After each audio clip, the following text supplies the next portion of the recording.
How do you get your critics to engage in coaching you, to advise and problem solve? Instead of seeking their feedback, I asked for their advice. I had a chance to learn about this early in my career. I was in my late 20s, I just finished my doctorate. I got a call from the US Air Force, and they said, we're looking for someone to teach leadership to our generals and colonels, and you came recommended. Would you be willing to do it? I had a massive case of imposter syndrome. How many of you have felt like imposters at some point in your career? Okay, and how many of you just started thinking, but wait, am I really good enough to have imposter syndrome? Okay, those are the real imposters in the room. I felt completely unqualified. I did not have a multi-billion-dollar budget, hundreds of thousands of troops, thousands of flying hours under my belt, but I'd never tried to serve my country before, and I felt a moral responsibility to say yes. So I took the gig, I crammed everything I could think of, everything I knew about leadership into a 4-hour session. And I walked in, and it was even more intimidating than I had feared. It looked like a scene right out of Top Gun. They didn't even, on their name tags, they didn't even have names, they had their call signs. So I'm looking around, and staring me down are gunner, striker, bomber, stealth. And I did everything I could to try to teach them something useful about leadership. And then I got an envelope afterward with feedback forms, and I pulled out the first one, and it said, quote, more knowledge in the audience than on the podium. And I was like, fact. And then I read the next one, and it said, I gained nothing from this session, but I trust the instructor got useful insights. I wanted to quit my job. I started Googling whether it was possible for humans to hibernate like bears. I had a problem, though.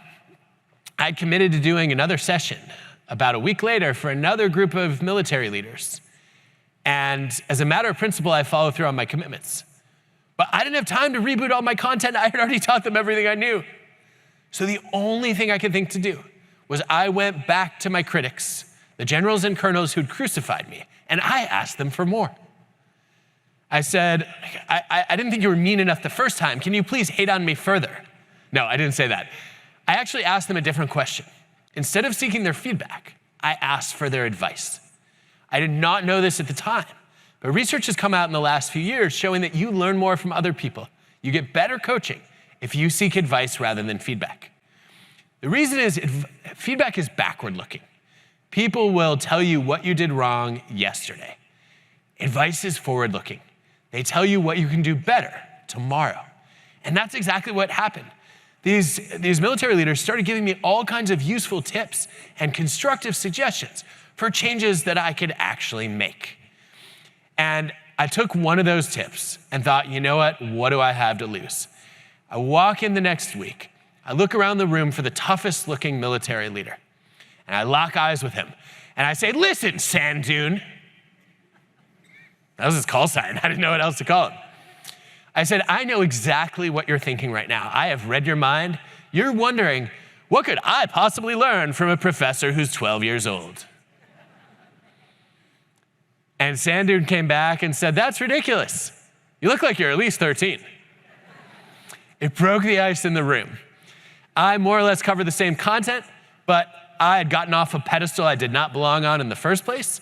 And I got the comments afterward, and they were night and day different. The first one I read said, the professors seem to get younger every year. Or am I getting older? Either way, it was nice to learn about motivating millennials from someone who's almost young enough to be one. And although junior in experience, Adam dealt with the evidence in an interesting way. I was like, yes. It was a great lesson for me that we can actually get people to have a different conversation with us if we just say, hey, I would really love your guidance and tips and suggestions, as opposed to just saying, give me feedback.